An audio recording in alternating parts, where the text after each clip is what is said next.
Dans cette troisième partie, on va s'intéresser à l'identification des sols.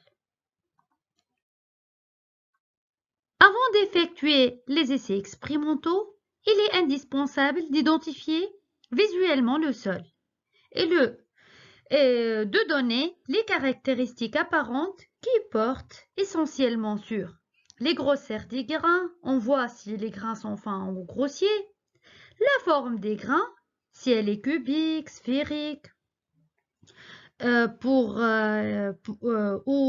arrondi angulaire pour les gros grains, ou bien en plaquettes pour les grains fins. La structure des grains, si on touche les grains, on trouve si elles sont douces ou bien rugueuses, collantes ou polies ou mates. Donc la couleur, on donne la couleur dominante du sol. On touche le sol et on voit l'humidité, s'il est humide, il est sec, il est très humide. La consistance du sol, elle est dure, raide, ferme, molle. La compacité, on voit si notre sol il est poreux ou bien compact. Donc on voit s'il existe de la matière organique. De même, on écrit quelques notes sur l'odeur en cas de présence de la matière organique. Ainsi, on voit la structure générale du sol, s'il est stratifié, fissuré, etc. Maintenant, passons au premier essai, qui est l'essai d'identification granulométrique. La granulométrie d'un sol est la mesure des dimensions de ces grains. Il permet d'obtenir la répartition en pourcentage des grains solides selon leurs dimensions. Donc l'analyse granulométrique est un essai très important en géotechnique car il nous permet de déterminer les dimensions des grains. Donc, il existe deux types d'essais en géotechnique ou mécanique de sol. Le premier, c'est par tamisage pour les éléments supérieurs à 80 micromètres ou bien les éléments supérieurs à 63 micromètres dans la nouvelle norme. Cet essai est effectué soit par voie sec après lavage pour les sols sablonneux et graves, ou bien par voie humide pour les sols fins qu'on ne peut pas séparer les grains entre eux. Et par sédimentométrie pour les éléments de diamètre inférieur à 80 micromètres pour les anciennes normes et la nouvelle norme ISO, donc pour les éléments inférieurs à 63 micromètres. Les résultats de l'analyse granulométrique sont exprimés sous forme d'une courbe dite courbe granulométrique qui donne la répartition de la dimension moyenne des grains.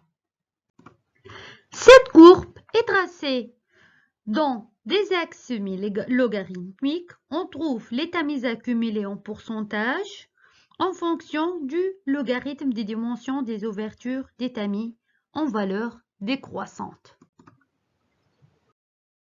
À partir de la courbe granulométrique, on peut déterminer le coefficient d'uniformité, ou on dit encore coefficient de Hazard, CU, qui est égal D60 sur D10.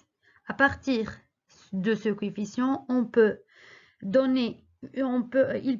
nous permet de donner une idée sur la distribution granulométrique. Donc, on dit une distribution étalée si on trouve plusieurs types de sols, ou bien distribution serrée si on trouve un ou deux types de sols. Le deuxième coefficient, qu'on l'appelle coefficient de courbure CC, qui est égal D30 au carré sur D10 fois D60, il nous permet de donner une idée sur si notre sol, si la distribution granulométrique est continue, donc on trouve toutes les dimensions des grains, ou bien elle est discontinue, donc si on ne trouve pas une partie de la distribution granulométrique. Avec D10, des 30 et des 60, étant respectivement les diamètres effectifs des particules correspondant à 10, 30 et 60% du bassin. Suivant la dimension des particules, il convient de distinguer deux catégories de sols qui représentent des structures très différentes. La première, ce sont les sols pulvérulents où leurs diamètres sont supérieurs à 20 micromètres. Donc, dans ces sols, on trouve les limons, les sables et les graves. La deuxième distribution, celle des sols dont leur diamètre est inférieur à 20 micromètres, qui correspondent aux sols cohérents, ce sont les sols argileux. De même, donc, les sols réels sont des mélanges des matériaux pulvérulents et cohérents. On précise aussi la distinction entre les sols grainus et les sols fins par le diamètre 80 microns. Donc, les sols grainus, on dit un sol est graineux si 50% de son poids des grains ont un diamètre supérieur à 80 micromètres. Et on dit un sol fin si 50% des poids des grains ont un diamètre inférieur à 80 micromètres. À partir de l'analyse granulométrique, on peut déterminer une identification ou dit classification préliminaire du sol.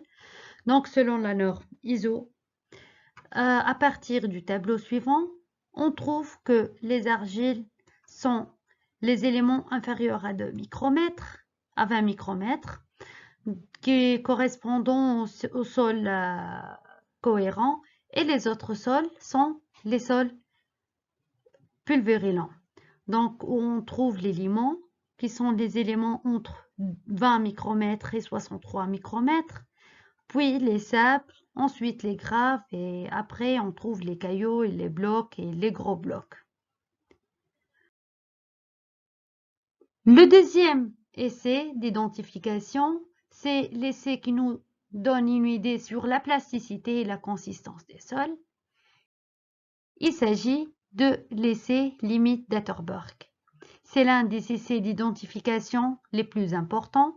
Les limites d'Atterberg sont déterminées uniquement pour les éléments des sols fins, pour la fraction du passant au tamis 0,4 mm 400 micromètres, car ce sont seuls les éléments sur lesquels l'eau agit en modifiant la consistance de sol. La consistance, c'est-à-dire notre sol il est à l'état liquide, à l'état plastique, à l'état solide. Donc, afin de préciser les trois états de consistance des sols fins, l'état liquide, donc celle-ci est l'état liquide, l'état plastique et l'état solide, Atterberg a proposé au début du siècle donc de définir trois limites exprimées par des teneurs en eau en pourcentage. Les limites sont la limite de liquidité qui sépare l'état liquide par rapport à l'état plastique, et la limite de plasticité qui sépare l'état plastique à l'état solide. Ainsi qu'il existe une autre limite qui s'appelle la limite de retrait. Celui-là, il est important pour la fabrication des argiles et la fabrication en poterie, donc qui sépare l'état solide avec retrait et l'état solide sans retrait. Donc, commençons par déterminer la limite et définir et déterminer la limite de liquidité. La limite de liquidité est la teneur en eau qui sépare l'état liquide de l'état plastique du sol. Elle se détermine soit par coupelle de Casagrande, on dit méthode Casagrande, ou bien par le pénétromètre de consistance ou pénétromètre à cône tombant. La méthode la plus utilisée chez nous, c'est la méthode de la coupelle de Casagrande. Cette méthode permet d'estimer d'une façon arbitraire la limite de liquidité de sol. L'essai consiste à étaler un échantillon de sol sous forme d'une pâte homogène dans une coupelle. au moyen d'un outil de rainure, on effectue une rainure dans la zone médiane de la coupelle. Puis, on soumet la coupelle à une série de chocs de hauteur de 10 mm jusqu'à la fermeture de la rainure sur une longueur d'environ 10 mm. On note le nombre de coups correspondant à la fermeture de la rainure et on détermine la teneur en eau par étuvage sur un échantillon prélevé de la zone de la fermeture. Le sol atteint la limite de liquidité lorsque la rainure